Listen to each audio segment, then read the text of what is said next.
说没有必要去崇拜我们的祖先，因为他覺得他們總是沒有用的，只會製造麻煩。唔係嘅，你嘅祖先就包括你嘅父母，佢哋係生你、養你、照耀你嘅人。如果冇佢哋嘅話，你會點會有今日嘅你呢？冇你嘅祖先又點有你依家嘅肉身呢？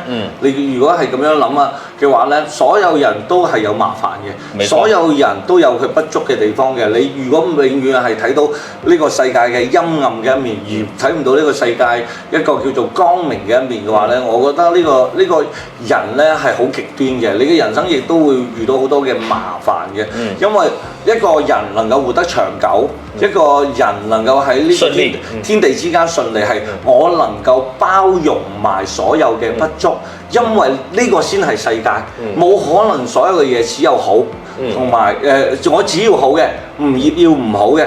當你一個人只要好嘅嘢嘅時候，你難道你能夠可以肯定你呢一世人冇任何嘅失敗嘅時候，冇任何失去嘅時候，有任何即係冇任何嘅唔如意嘅時候，你唔會噶嘛，你都會有呢個時候。但係當我哋學識咗大道，我哋包容呢個係我哋嘅生命嘅一部分，呢個係我哋生活嘅一部分。你個人咪好清靜、好舒爽咯，咁你咪可以接受呢個一切嘅發生咯。咁樣我哋嘅人生先會係幸福嘅，唔係你會對你嘅生命、對你嘅生活、對你而家遇到嘅一切會充滿咗各種嘅怨念。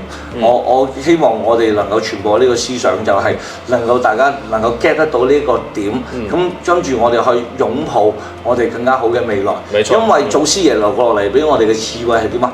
過好美好嘅生活。所以其實我們還是要有一個積極的心態啦。係。其實如果說你自己有個積極的心態的話，你的運氣也會漸漸的好起來的。係嘅。